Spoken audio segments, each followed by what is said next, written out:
Ja, občutki so res fenomenalni. Osvojil sem ta šov, res je bilo težko in prekrasni občutki res. Srce bije kaj hitreje? Zdaj več ne, prej pa je ful bilo hitreje. Ko se je začel dvoboj, takrat je res bilo. Kaj utrujen od dvoboja? Ja, sigurno se utrujen. Roke prej sploh nisem mogel dvigniti od tega žaganja, tako da ja. Kako boš zapravil denar? Denar ne bom kar tako zapravil, ne. Zdaj bom prvo poplačal neke dolgove, potem pa en dopust z Leonom, ki je moj obljubljen. Za dalje pa bomo videli. Kaj pa 6.000 evrov obljubljenih Martinov? Teh 6.000 evrov ni bilo obljubljenih Martinov, bilo je obljubljenih za dvoboj. Vendar on dvoboja ni prepustil, kot je danes sam priznal.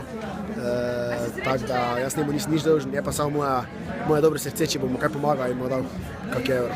Pa boš, ne boš? To se še bom odločil, ker jaz sem bil pošten dečko, sem prišel na pošten način naprej, sem pa ugotovil po teh vodah, ki so se zdaj dogajale, da so oni na nepošteno igro šli oziroma so hoteli mene izigrati. V bistvu, kaj si najbolj pogrešal na kmetiji? Teh 15 tednov sem najbolj pogrešal seks, pa seveda hrano.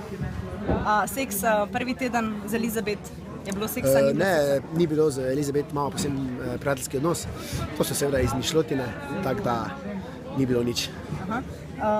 V bistvu, verjetno boš zdaj dobil veliko oboževalk, že kakšna nespodobna ponudba padla? Pa dobro, zdaj glede oboževalk, zdaj, ko sem bil malo en čas ven, sploh se nisem odzval na Facebooku, je pa res dosti prošen, tako da, oziroma ja, prošen za prijateljstvo. Bomo videli, kako in kaj. Ja, v bistvu vseh teh 15 tednov na kmetiji se je bilo potem težko po teh 15 tednih vrniti domov? Po teh 15 tednih, ko sem se vrnil domov, sem se kar hitro prevadil na to življenje, na telefon, na kako punco, prijateljico, na hrano. Razen mogoče na meso nisem takoj mogel se najesti.